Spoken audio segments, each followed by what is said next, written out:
des franchises douanières et des exemptions de taxes et d'impôts octroyées aux nantis d'Haïti. Pour comprendre comment les hommes d'affaires haïtiens sont méchants et inconscients, il faut questionner les pactes secrets passés entre ces messieurs et dames et les responsables de l'État haïtien concernant les franchises douanières et les exemptions de taxes et d'impôts durant ces 30 dernières années. Au premier trimestre de l'année 2012, les départements du commerce et du Trésor américains ont publié un rapport d'enquête sur les citoyens américains résidant en Haïti et qui sont dans les affaires. L'enquête a révélé que les citoyens américains en Haïti bénéficient de franchises douanières s'élevant à $1 milliard l'an et d'un montant de $1,4 milliard sur les exemptions sur les autres taxes et impôts sur le revenu. L'État haïtien a un manque à gagner de $2,4 milliards par an en octroyant des privilèges à la classe des nantis. Il faut rappeler à tous que $2,4 milliards équivalent au budget de la République d'Haïti. Voilà pourquoi à partir de 2014, le département d'État américain a décidé de réduire les aides octroyées à Haïti et de couper certaines subventions. Les États-Unis d'Amérique jugent que l'État haïtien devrait faire un meilleur travail de collection de taxes et d'impôts. Depuis 2016,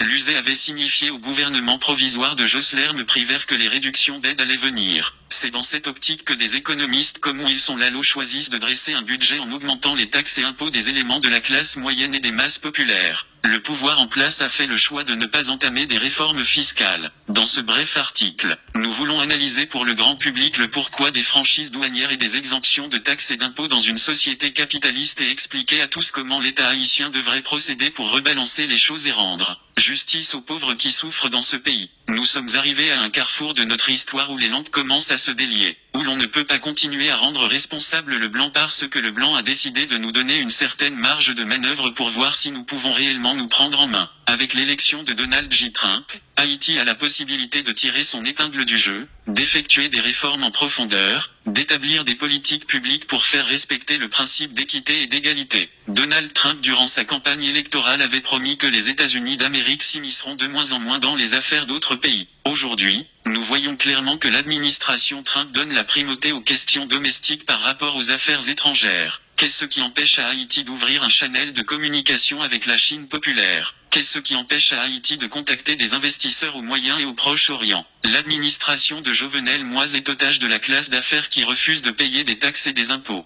Les Arabes et les mulâtres en Haïti qui contrôlent la classe d'affaires ont longtemps choisi la voie de la bamboche et de la corruption généralisée. Ils ont prouvé qu'ils ne sont pas des Haïtiens. Nous n'encourageons pas la violence dans le pays, mais le peuple doit résister face à la menace que constituent ces deux classes en Haïti. Nous ne cherchons nullement à dédouaner les bossales qui s'allient à ces apatrides pour clouer au pilori les pauvres Haïtiens, miséreux de leur état. Nous classons à la même enseigne les intellectuels noirs de la classe moyenne et les politiciens issus de la classe populaire qui choisissent de faire le sale boulot pour les nantis d'Haïti. Aujourd'hui, nous devons poser la question de Dessalines, et les noirs dont les pères sont en Afrique, n'auront-ils rien? Haïti, depuis belle lurette a choisi la voie de la libre entreprise et de la démocratie, mais les acteurs dits capitalistes refusent de jouer le franc jeu. La capacité de l'État à collecter des taxes et des impôts est inhérente au régime démocratique et au mode de production capitaliste. Comment est-ce qu'un État peut fonctionner, peut investir dans les infrastructures s'il détermine à exonérer un groupe de citoyens devant le fisc? C'est un crime quand on sait que ce groupe de citoyens a les moyens pour faire marcher l'économie et la machine étatique. Pourquoi accorde-t-on des franchises douanières et des exemptions de taxes et d'impôts? Les franchises douanières et les exemptions de taxes et d'impôts sont accordées pour stimuler les hommes d'affaires et les entreprises à fonctionner et investir leurs profits pour créer des emplois et faire rouler l'économie nationale. Aux États-Unis d'Amérique,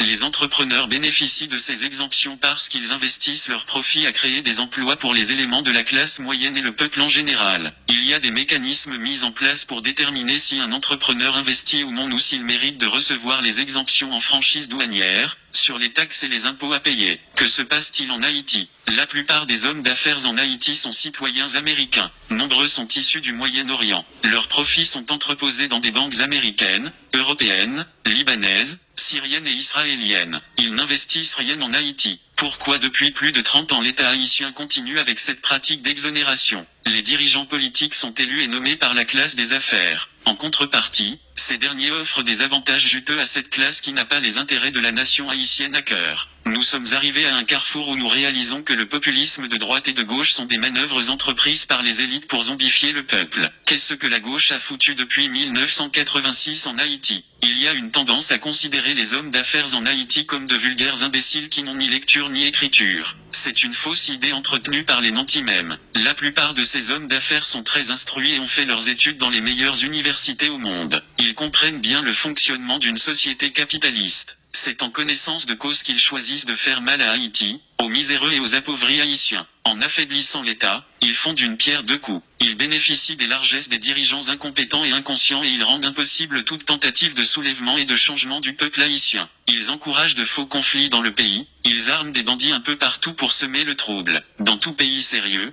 quand l'État faillit à sa mission, ce sont les élites qui se réunissent pour restructurer l'État. En Haïti, ce sont les élites qui affaiblissent l'État même. Elles jouent sur la précarité et sur l'ego surdimensionné des gens pour établir un système de corruption qui fait leur jeu. Dans quel pays au monde est-ce qu'une bourgeoisie choisirait de fonctionner dans la crasse? Les hommes d'affaires sont en transit en Haïti. Ils font de l'argent dans le pays, mais leurs investissements sont ailleurs. Ils n'ont aucun intérêt comme des crises cardiaques, des AVC, ils meurent avec leur argent en poche. Le problème avec ces messieurs et dames c'est qu'ils n'éprouvent aucun sentiment nationaliste. Leur maladie est devenue contagieuse puisque la classe moyenne tend à émuler leur comportement suicidaire. Nombre d'Haïtiens ont des médecins privés à Miami, ils envoient leur progéniture à l'école aux États-Unis d'Amérique, en France et au Canada. Même les leaders politiques qui devraient donner le ton rentrent dans ce schéma. Le grand malaise dans tout ce drame est qu'il n'y a pas d'homme debout dans le pays capable de renverser la vapeur. Les intellectuels comme Youri Latortue, Patrice Dumont, Quesnay Farel, Eddie Labossière, Sauveur Pierre-Étienne,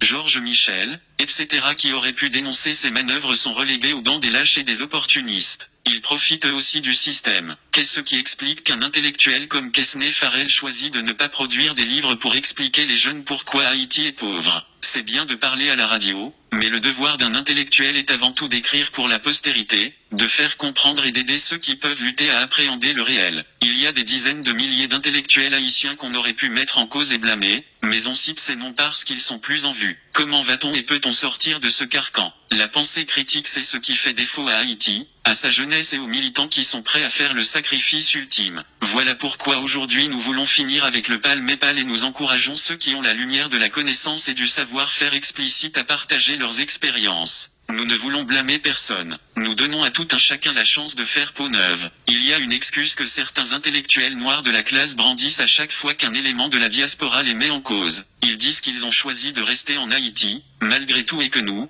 avons décidé de partir. Rester en Haïti est un choix calculé puisqu'ils font de l'argent, ils bénéficient dans une certaine mesure de l'ignorance de la masse. Certains économistes en Haïti et experts en sciences sociales sont assez aisés aujourd'hui et ils ne courent pas de grands risques à dire la vérité aux jeunes. L'opportunisme c'est tout ce qui caractérise le silence de nos intellectuels. Je sais que les réactions vont pleuvoir, mais aujourd'hui tout ce que l'on demande aux intellectuels noirs de la classe moyenne c'est d'être proactifs. Nous ne choisissons pas de tirer à boulet rouge sur les intellectuels vivant en Haïti et innocenter ceux qui vivent dans la diaspora. Ils sont tous à la même enseigne. Je dirais même que ceux qui vivent dans la diaspora sont beaucoup plus inconscients que ceux qui vivent en Haïti. Au moins, ils ont une certaine liberté et une certaine marge de manœuvre pour élever la voix dans le confort nord-américain et européen. À quand l'Haïtien éduqué et instruit finira par réaliser qu'il fait partie du problème? Je peux comprendre que la plupart des Arabes n'a pas de sentiment d'appartenance comme aurait dit Serge Beaulieu. Je peux comprendre que les mulâtres ont choisi de faire le Camp Gérard parce qu'ils comprenaient qu'ils étaient en position de régner en maître et seigneur après l'indépendance. En effet, ils se sont alliés aux généraux noirs et ont tué Jean-Jacques Dessalines,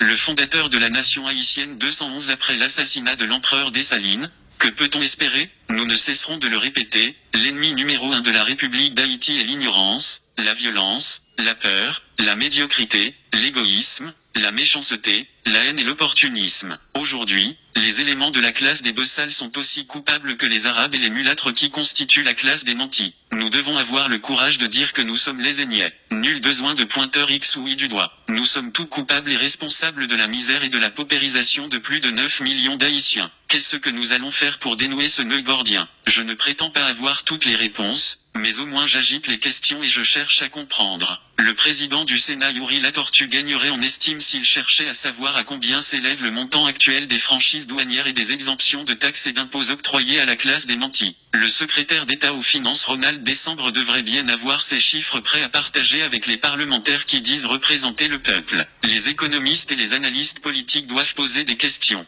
Nous faisons semblant de ne pas voir et de ne pas comprendre. Et pourtant nous sommes assez instruits pour comprendre. J'aimerais bien que des économistes comme Quesnay Farrell et Eddy Labossière nous parlent du manque à gagner de l'État haïtien et du peuple haïtien dans l'octroi de ses franchises douanières et des exemptions de taxes et d'impôts. La séance tenue au Sénat de la République la semaine dernière sur les juteux contrats d'électricité ont permis à plus d'un de comprendre à quel point les élites économiques plumant la poule Haïti et son véreux. Octroyer des privilèges à ceux qui peuvent payer et qui n'investissent pas dans le pays est un scandale. Certains vont me dire que les hommes d'affaires ont des entreprises ça et là. Je leur dirai tout de go que le système d'oligopole et de monopole qu'ils établissent dans le pays par la peur et la violence décourage la compétition. Qu'ils partent et plus d'un verront comment les bien-pensants finiront par prendre les choses en main. Ceux qui sont lucides et qui voient clair doivent avoir le courage de dénoncer le mal que nous vivons en Haïti et de réfléchir sur le comment construire une société juste et plus équitable où règne la primauté des lois. L'État haïtien doit fermer le robinet des franchises douanières et des exemptions de taxes et d'impôts. Jovenel Moïse doit cesser de jouer au sourd et à l'imbécile pour enfin assumer ses responsabilités de chef d'État. Il doit se mettre au travail comme chef d'État. Il y a des hommes qui ont l'expertise nécessaire pour mener des enquêtes et aider l'État haïtien à appréhender le problème. Il suffit de crier à l'aide. Nous demandons aux jeunes haïtiens de consentir des efforts pour se former. Grâce à Dieu,